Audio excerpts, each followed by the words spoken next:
Hi, my name is Pat, and this is my channel, Book Chat with Pat, and I'm glad that you're here. Today, I'd like to talk about some reading possibilities for week 2 of Rocket Summer in July.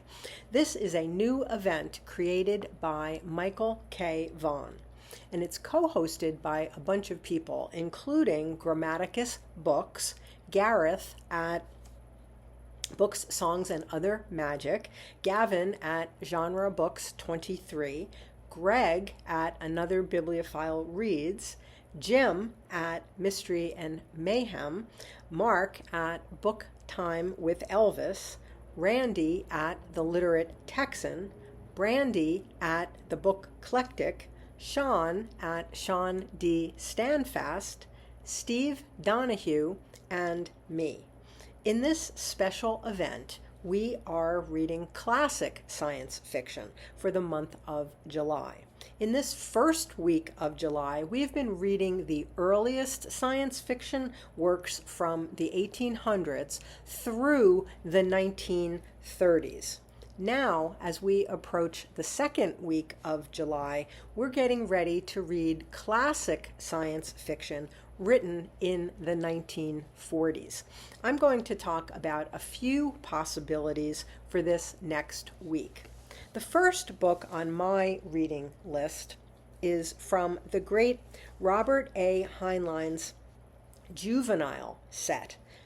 This is before YA was such a thing. This novel, Space Cadet, was written in 1948, and it is the second from his juvenile set. This book was recommended to me earlier this year by Grammaticus Books, who is something of a Heinlein expert. He recommended the books that Heinlein wrote for young adults as a great place to start with Heinlein, and he was right. At that time, I read Have Spacesuit Will Travel, which was written in the 1950s. And now I'm planning to read Space Cadet. This novel is set in the year 2075. It tells the story of Matt Dodson, a young man from Iowa who joins the Interplanetary Patrol to help preserve peace in the solar system. It's something of a coming-of-age novel. It also inspired the 1950s comic books, the TV series Tom Corbett Space Cadet, and a radio show as well. Another possibility for this second week is Heinlein's Assignment in Eternity. This book, published in 1953, is actually a collection of 2 short stories and 2 novellas which were published in the 1940s.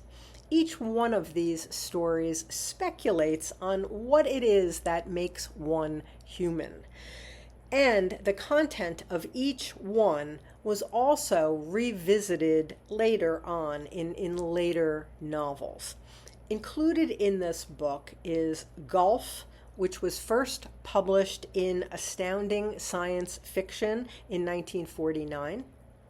Elsewhen, which was written in 1939 but first published in September of 1941 in that edition of Astounding Science Fiction, September 1941.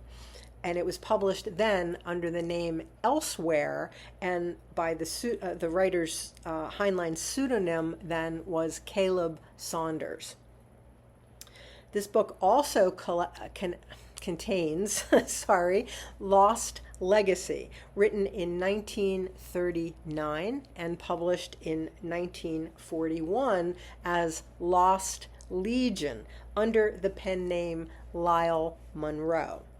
And finally, Jerry Was a Man, written in 1946 and published in October 1947 in Thrilling Wonder Stories. Another possibility from the 1940s is Don Wilcox, The Lavender Vine of Death, a chilling tale of alien menace. This is in a really cool collection which has 2 books in it. On the other side, there's a Clifford D. Simak's Worlds Without End, and both novels are included in this edition. So this is the one that pertains to the 1940s, The Lavender Vine of Death. This is an interplanetary adventure in which a monstrous creature spirals through the skies at night, leaving a wake of death in its path. The story first appeared in September 1948 in Fantastic Adventures. I'm also considering George R. Stewart's novel Earth Abides. This was first published in 1949. This novel was the first ever winner of the International Fantasy Award, and it tells the story of a virus that wipes out nearly all of humanity, leaving the narrator, Isherwood Williams, as perhaps the only survivor on Earth. And then it recounts his exploration of empty towns and cities in this now unfamiliar world. This novel is considered one of the post-apocalyptic novels, part of a group of science fiction novels written in the late 1940s and early 1950s, depicting the fall of civilization, partly in response to the sense of nuclear dread after World War II. Stewart's character, Isherwood, or Ish, is meant to recall echoes of other characters with similar names associated with being in exile or being an outcast. There is Ishmael, son of Abraham, from the book of Genesis in the Bible, who is banished to the desert. There is also Ishi, the last of the Yahi Native American people of California in the early 20th century.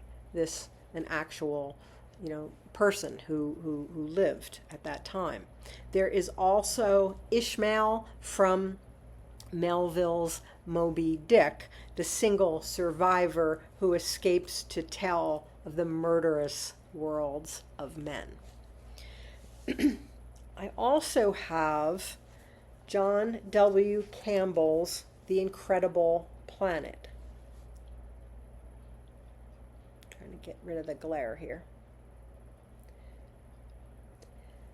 This is a collection of 3 short novelettes that had actually not been accepted by Astounding Science Fiction magazine. The novelettes are The Incredible Planet, The Interstellar Search, and The Infinite Atom.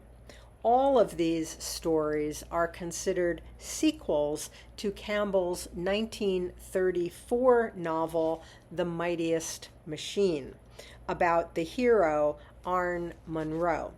And they all concern the harnessing of energy from the sun and encounters with aliens who may turn out not to be quite so alien after all.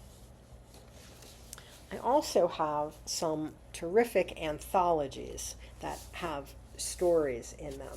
I have the Big Book of Science Fiction, edited by Anne and Jeff Vandermeer. And in this collection, there are several stories from the 1940s. One is actually Ray Bradbury's story, September 2005, The Martian. This story was first published as a standalone story in Super Science Stories in November of 1949. It later reappears in Bradbury's book, The Martian Chronicles. Also in this the big book of science fiction is Clifford D. Simak's story Desertion, which was first written in 1944, which also is later included in his fix-up novel, probably his most famous novel, from 1952, City. Finally, there are also a few stories from the 1940s that were written by women in this Library of America, Volume 1 of Classic Science Fiction Stories by Women. The future is female. And in this volume, pertaining to the 1940s, I found Leslie Perry's Space Episode from 1941, and Judith Merrill's That's Only a Mother from 1948. And I'm looking forward to reading both of these. So these are my possibilities for week 2 of Rocket Summer in July. I hope that you will join us in reading classic science fiction this month. It really is out of this world. As always, I thank you for watching. I hope that you're doing well. I'll speak with you again soon. Take care.